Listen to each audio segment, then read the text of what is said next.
আমার পছন্দের চিংড়ি মাছ কিনতে আজকে বৃষ্টির মধ্যে বরকে বাজারে যেতে হলো।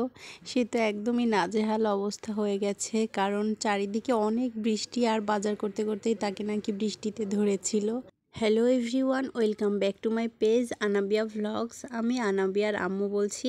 আমি শুধু ওকে একবার বলেছিলাম, জানো আমার বেশ কিছুদিন হলে গলদা চিংড়ি খেতে ইচ্ছে করছে।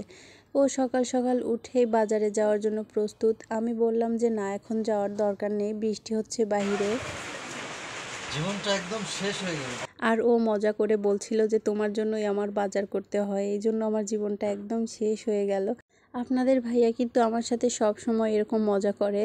আর এখানে অনেকগুলো ফল নিয়ে আসছিল, এখানে লটকন, ড্রাগন, মালটা।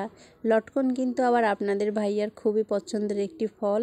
আসলে ও না ফ্রুট লাভার, ও সবগুলো ফলই পছন্দ করে। আর আমার মেয়েরা ওর বাবার মতো সব ধরনের ফলই পছন্দ করে। আর এখানে ছিল শুটকি, চেলা মাছের শুটকি, কাচকি মাছের শুটকি, আর একটা ছিল কাটা ইলিশ, অর্থাৎ ইলিশ মাছের শুটকি। এটাকে আপনারা কি নামে চেনেন অবশ্যই কমেন্টস করে জানাবেন। আর এই তো সেই গলদা চিংড়ি, তো ও বলছিল যে এর চেয়ে বেশি বড় আর পাইনি। তো আমি বললাম না, সমস্যা নেই। আর বলছিল যে দেখো তো মাছগুলো নরম হয়ে গেছে কিনা। তো আমি ভালো মতো চেক করে নিচ্ছিলাম, সবগুলো মাছই ফ্রেশ ছিল। আর এবারে আমি মাছগুলো কেটে নিচ্ছি। অনেকেই চিংড়ি মাছ কাটতে জানেন না, তারা এভাবে কাটলে খুব সহজেই চিংড়ি মাছগুলো পরিষ্কার করে নিতে পারবেন। চিংড়ি মাছের মাথার মধ্যে কিন্তু একটা ময়লা থাকে, সেটা বের করে নিতে হয়। অনেকে খোসা ফেলে দিয়ে নেয়, তো আমি খোসা সহই নিচ্ছি, কারণ এটা খোসা সহই খেতে বেশি মজা লাগে।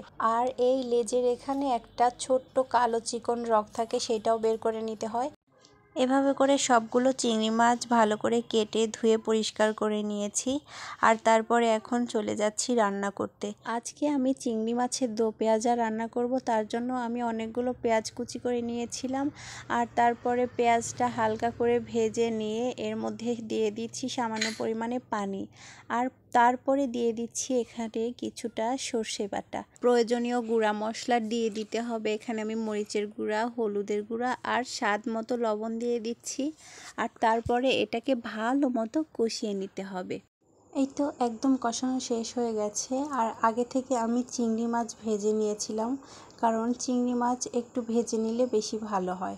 তো হালকা করে ভেজে রাখা চিংড়িগুলো এখন আমি এই পেঁয়াজের মধ্যে দিয়ে দিচ্ছি। আর দিয়ে দিচ্ছি সামান্য পরিমাণে পানি। আর তারপরে কিছুক্ষণ ঢাকা দিয়ে রাখতে হবে, তাহলেই রেডি হয়ে যাবে চিংড়ি মাছের দো পেঁয়াজা।